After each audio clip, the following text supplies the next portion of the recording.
మాది మహబూబాద్ జిల్లా బయారం మండలం చోకులతండ బాణుత్ రవి సన్నా ఫకీరా మోతీ సీడ్ బాగుంది. ఇక్కడ మాధవ నర్సతండ ఉప్పలపాడు నర్సతండ పెట్టారు. మేము వచ్చినాం. ఈ తయో సీడు నేనే 8 సంవత్సరాల కాలం నేనే చేస్తున్నా. బాగుంది సీడు. ఒక్క చెట్టుకు వచ్చేసి మాత్రం కేజీ చిల్లర ఉన్నాయి కాయలు, కేజీ చిల్లర ఉన్నాయి. మాకు నచ్చింది అంటే నేనే పెడుతున్నా, నాకు నచ్చింది కదా. నేనే 8 సంవత్సరాల కాలం నుండి నేను స్వయంగా తయో సీడే పెడుతున్నా. బాగుంది. దిగుమతి మాత్రం మంచిగానే వస్తుంది. కాయ సైజ్ మాత్రం మంచిగా ఉంది. మచ్చ కూడా లేదు, ఏ మాత్రం కూడా లేదు మచ్చ. కలర్ ఎక్సలెంట్ ఉంది. ఎక్దమ్. నల్లి ఎక్కడ కనిపించదా నీకు?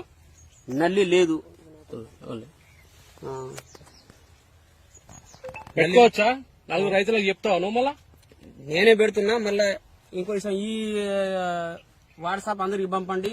ఇక్కడ మాది కూడా ఇక్కడ చోకులతండ. ఓకే, నేను అందరికీ చెప్తాను.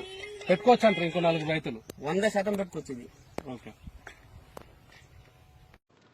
తెల్లబోయిన లింగయ్యకు ఘన సన్మానం. మోతీ 009 విత్తనంతో అధిక దిగుబడి పండించిన రైతు మిర్చికొమ్మ ఎండుకాయ మచ్చను నల్లిని తట్టుకుంది. డిస్ట్రిబ్యూటర్ తోట మహేందర్, కంపెనీ TSM చెన్న శ్రీధర్. ఈ కంపెనీ పేరు ఏందో కానీ గ్రేట్ అసలు రైతు విషయంలో.